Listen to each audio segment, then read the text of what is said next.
everyone, and welcome to another review from Colour with Claire. Today we're looking at the brand new book from Hanna Karlzon. This is Midnatts Maskeraden, otherwise known as Tales from the Midnight Masquerade. So this is the first in a coming series of books from Hanna. It is the first book that she has published with her new publisher, Toucan Forlag.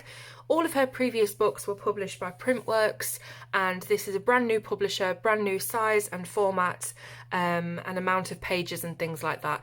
So I can't wait to see what's going to come in the future for this series, because this book really is absolutely fantastic. It's still Hanna's signature style, but we seem to have moved on to a more storybook type of colouring book, even though there's no text or anything, but it seems to tell a story from start to finish. So I don't know, it's just got a bit of a different feel to it in a lot of different ways. So this is the Swedish version of the book. There is also a Dutch version, but just to tell you now, Hanna is not very pleased with how the Dutch publisher has messed around with the order of the pages in the book. There are a lot of missing pages. It's a completely different layout. There's duplicate pages in there as well, and they've all been mixed up and out of order, so it doesn't follow that storybook kind of theme that we're getting here. So I would really urge you, if you can, not to go for the Dutch version, and instead to try and pick yourself up a Swedish version if you can. Now the Dutch version does have a slightly different name. It's called Midnatts Maskeraden. I'll put a picture of that on the screen now so that you can make sure that the one you're buying is this one here, Midnatts Maskeraden, the Swedish version. Now there will be a UK version of this. It's coming out on, let me just check, the 18th of August this year. So it's going to be an English edition called Tales from the Midnight Masquerade. Again, I'll put a cover up there so you can see what that looks like. And you can pre-order this right now. It's on the Book Depository. I think it's on Amazon as well, but all the links will be in the description below for you to check. And on the Book Depository at the moment, it's $13.25 or £10.73. So I would urge you to get your pre-orders in now if you can, just in case that price goes up meanwhile while we're waiting for it to come out. So again, links in the description, but let's get on with the review. So as I said, it's quite different to our previous books. It feels different, it's a different size. Let's just give it a quick measure because I haven't actually done that. So it's around about 19 centimetres by, let's see, 25. So 19 by 25 centimetres, which is a little bit smaller than her standard books. And just to illustrate that difference, here is one of her previous books, and let's put those together so we can see the difference in the size. So if I do it this way around, you can see it's not quite as tall. I think that's the right word, is it? And it's definitely nowhere near as wide, as you can see. So it's a little bit smaller, but actually I quite like that. Nothing wrong with the previous books, they're absolutely gorgeous the way that they've been produced, but I do quite like this smaller format. I don't know, it just seems, I don't know, it seems, I don't know. I just like it. So with it being a different publisher, of course, we've got a different kind of cover. It is still a hardback, you'll be pleased to know. That's the one thing about the Swedish published colouring books, is that they're usually hardbacked, very, very good quality indeed. So this one, it has a, if I can bring it up to camera and focus you in, it has a bit of a kind of linen look to it. So it's almost like a linen fabric that's covering the front of it. It's really, really beautifully made. You've got the spine, let me just focus you back. You've got the spine there with your silver writing, so it'll be easy for you to see on the dark background, and it will look great on your shelf, and same on the back as well, the silver writing. So let's have a look inside after all that waffle. Now Hanna did actually create this cover with the 1900s in mind, so if you keep that sort of time period in your head as we're going through, that kind of time of balls and masquerade parties and things like that, this is where this book sits. So here we've got the title page with a little bit of a thing to colour there, a little bit of an emblem. Then we have our copyright information, publisher information, things like that. And then it's your nameplate page, which it always features in Hannah's books. Now, so far, this really doesn't look a lot different to Hannah's other books. You know, it still seems to be the same sort of thing. Maybe that's how most Swedish publishers work. We've got the title page, we've got the book belongs to page, the copyright information, the hardback. So, you know, it's not too different, really. It's just little small changes, I think. So yes, this is your nameplate page. I believe that means book belongs to. Still never translated it, but I'm pretty sure that's what it means. And we've got a couple of hares here waving banners. Now, me being sort of horror minded, the first thing I think about when I see creatures or people dressed up in this kind of almost circus attire, waving banners around, is the Wicker Man. Now, I don't think this book has anything to do with all the kind of darkness of that film at all, but it always reminds me of that for some reason, things like this, but I like that. So this is the very first illustration. As you can see, we are looking at double-sided pages, so it has got that storybook feel. So you can see that we're meeting our characters for the first time on this double page spread. So we've got 4 girls here, we've got a cat and a wolf as well, and again they're all carrying the banners, lanterns, and of course this is called the Midnight Masquerade, so the book is set at night time. Don't let that worry you though. It's not all going to be sort of dark skies and finding light sources and things, because they'll be inside for a lot of the time, so don't worry about that, 'cause that was one of my first worries when I thought about midnight. Everything's going to have to be night skies. I'm going to have to light source every single one of these lanterns and stars all throughout the book, but that's not the case. So I actually really love this spread. Again, it's taken from a really quirky angle that shows you the girls coming in and what they're walking into. So this is the huge castle that they're going to be attending the masquerade ball at. And you can see at the door, we have the doorman here. Is it called a footman or a doorman? Maybe both. And so this is the first sort of inkling that you get, also with the hares as well, I guess, but the first sort of inkling that you get that this book is going to have a lot of anthropomological, no, still can't say that word, but basically it means animals that take on human characteristics. So that is a big thing in this book as well. So we've got the big, gorgeous, opulent front door. And then we've got a couple of lanterns, a fairy sat there, probably just off to the side, having a look at everyone coming in. So again, it does follow a story.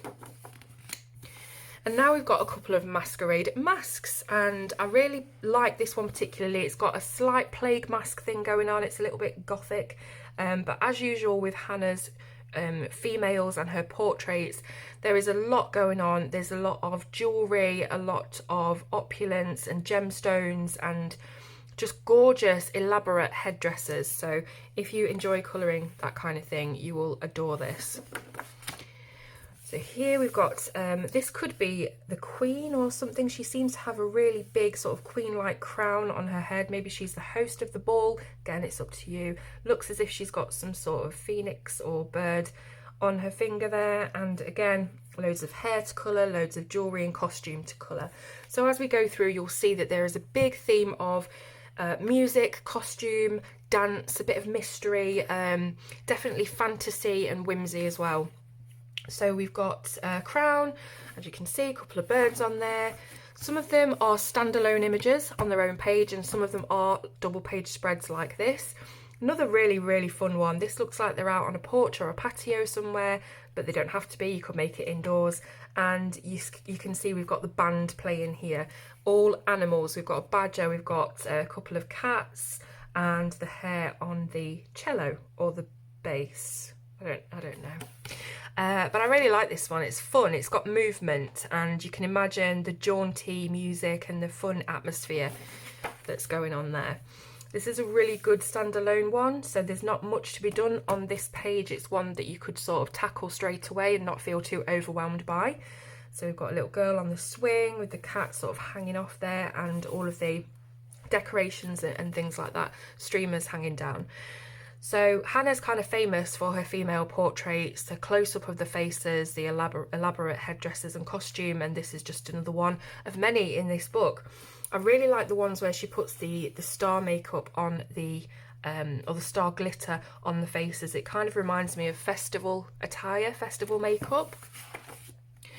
So here we've got a very, very period looking lady. You can see she's really dressed in all that oldie worldy 1900s, early 1900s costumes. And she's got her masquerade mask on a stick, the massive hair just dripping with diamonds and pearls and things.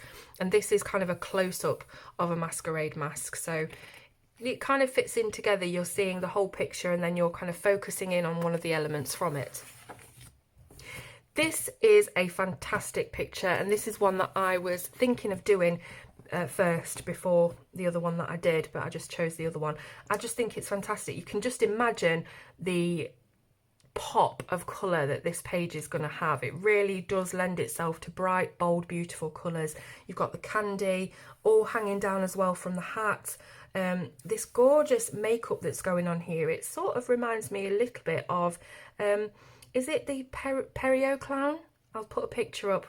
I don't know, maybe I'm wrong, but it kind of reminds me of that. I like the small painted lips and things. It's very period, I love it. And then this again ties in with here because it's the sweet cart, or whatever it is you want to call it. So you can come and get a bag full of sweets there. Here we've got someone dressed in very sort of armour-ish looking warrior kind of clothes. So that's interesting. Don't really know why you'd come to a masquerade ball in full armour, but you know, maybe this is just a statue that's in the ballroom. I don't know, it's totally up to you how you want to interpret it. But again, sort of mixing in with that theme, you've got the cat and the mouse all dressed up in their armour as well, the little knights of the realm carrying their banner. So we've got another double page spread here. We've got some beautiful decorations again hanging low from the ceiling.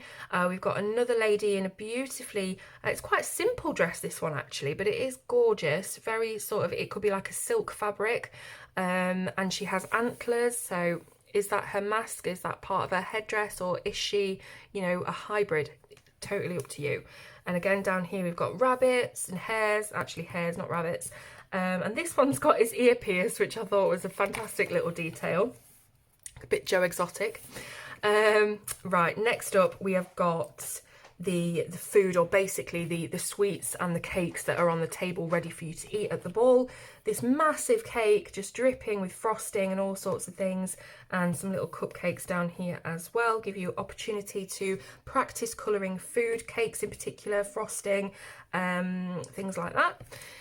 This is another really sweet one. So we've got a little girl. It's very similar kind of costume to Jester's. So it reminds me of that. We've got the big ruffs and the pointed hats. So yeah, just really fun. This book is so fun. Now we've got another couple of female portraits here. This one looks to be a little bit underwater themed. Actually, they both do. They seem to actually be flowing together at the bottom here, if you can see that. And yeah, this crown is made up of shells. She has what look to be water droplets making up her eyelashes, and she also has these circles on her skin which look a little bit scaly. And again here we've got the koi carp, and yeah, I think they're both supposed to be sort of underwater goddesses. She has a huge necklace here made out of shells, and you can just see coming up through the strands of hair that have merged together some seaweed type shapes. So great to do in a more sea palette, greens and blues.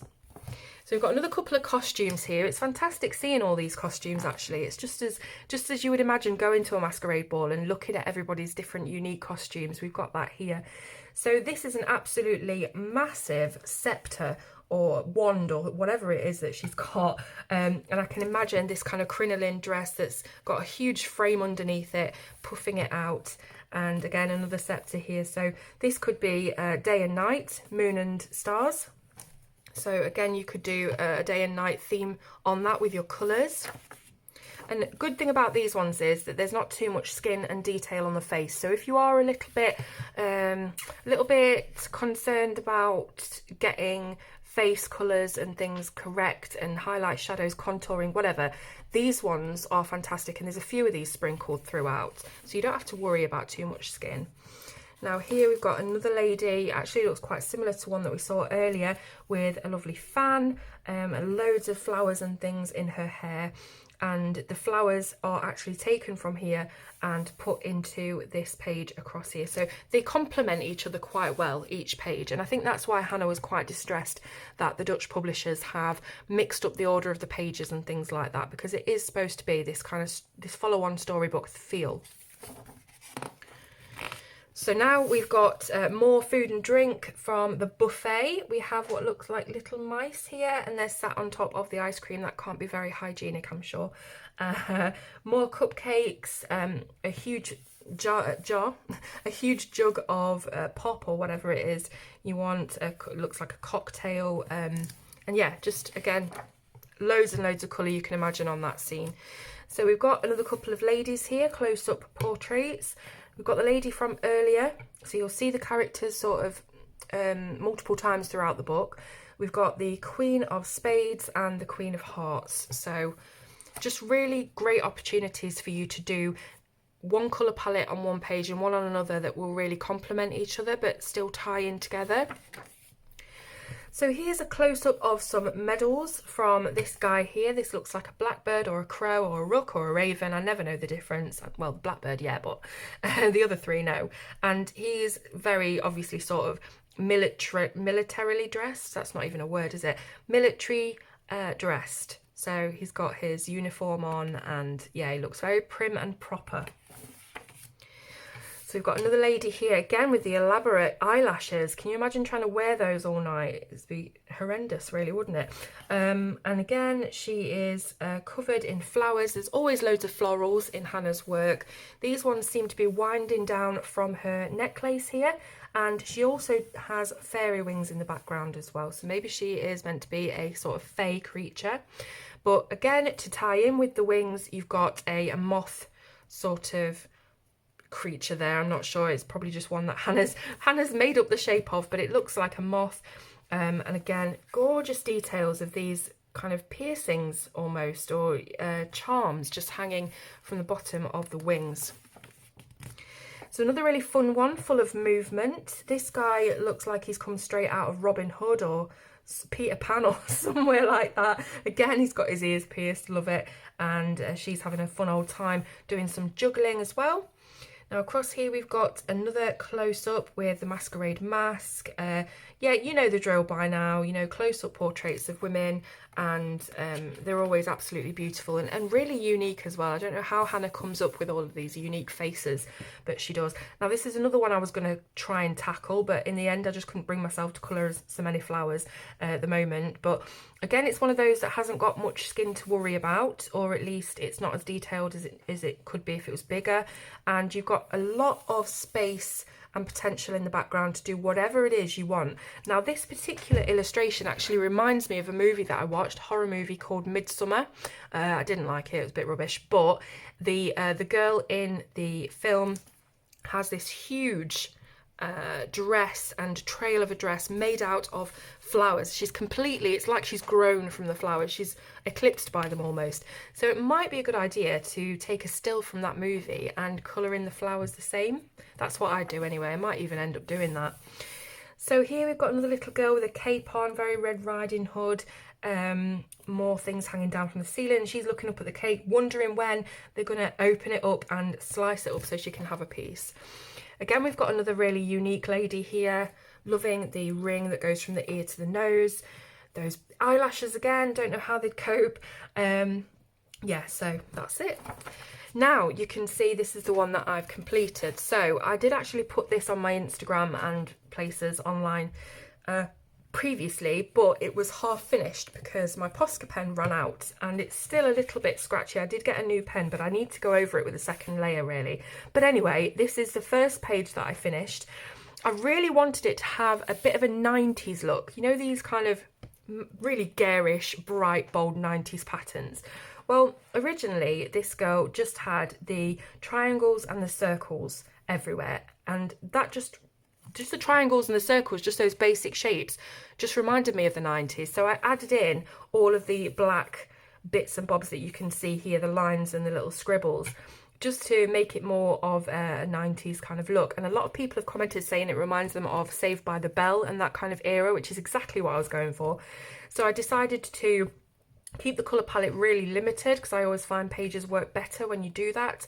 And I use the same colours for her hair as for the turny thing, the winder, yeah.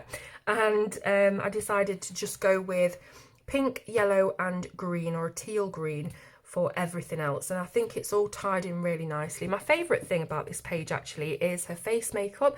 Did the same thing as I did when I coloured the Joker not too long ago. I've given her a natural skin tone under here, but then I've blended it into white, so it looks like she's actually applied the makeup to her face, but you can still see her skin around the edges. So I really like that effect.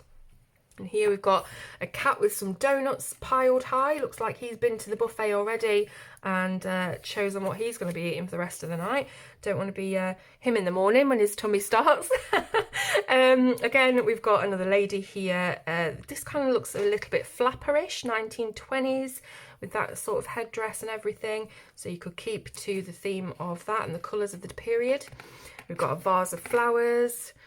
These actually are... well, I think they're raspberries, but they could be blackberries.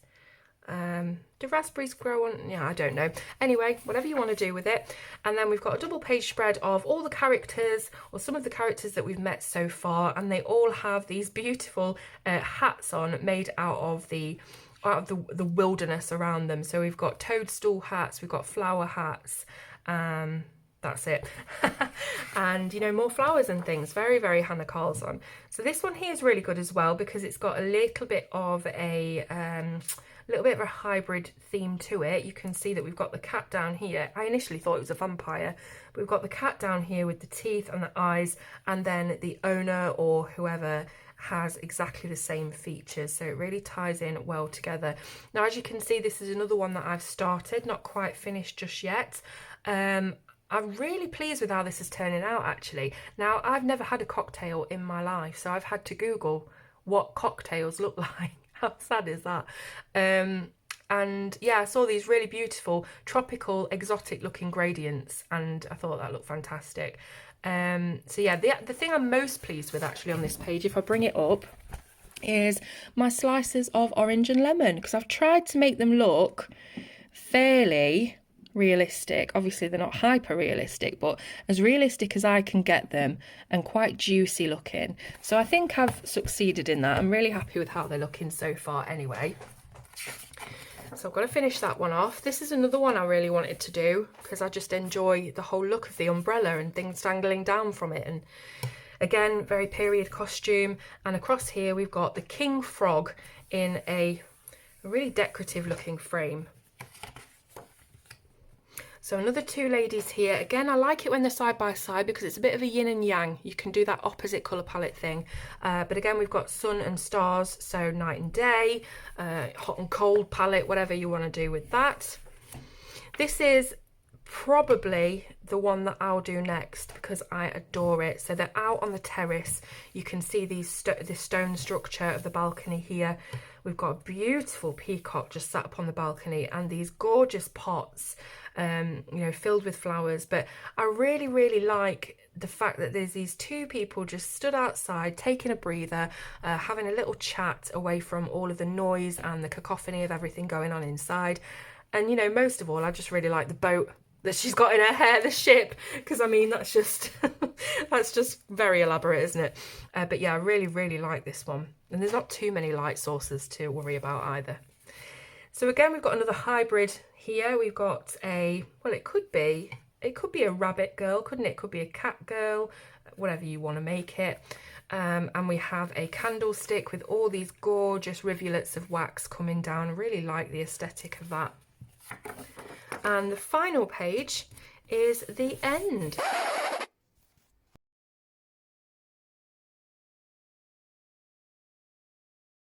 So you can see we've got what looks like a stage with the big stage curtains just falling down, and the sign that will come down at the end of a play.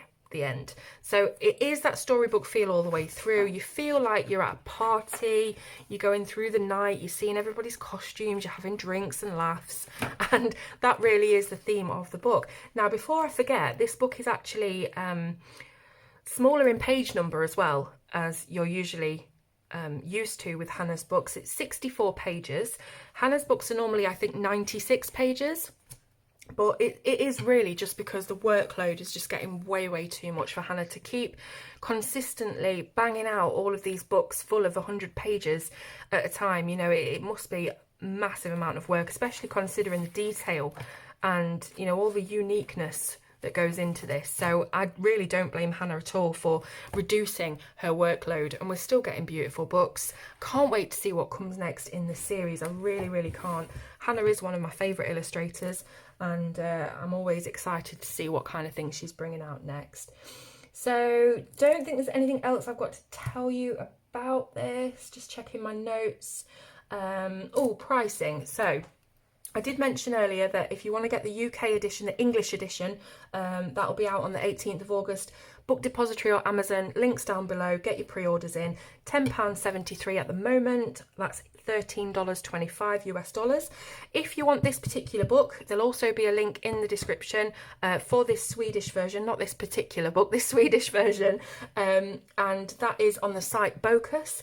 It's 119 Swedish krona at the moment, which roughly equates to around £9.79 or €11. Now, unfortunately, FAQS does not ship to the US. They ship all over Europe and the UK, but they don't ship to the US. So if you are in the US and you're wanting a copy, you will have to pre-order on Amazon or Book Depository. Links below. Let me know in the comments what you think of this absolutely beautiful book. I love it. I can imagine doing a lot of pages from it. And even it's one of those that you can realistically imagine completing in its entirety, because it's just not too big, too long. So yes, I would love to hear from you. Thank you so much for watching, and I'll see you soon on Colour with Claire.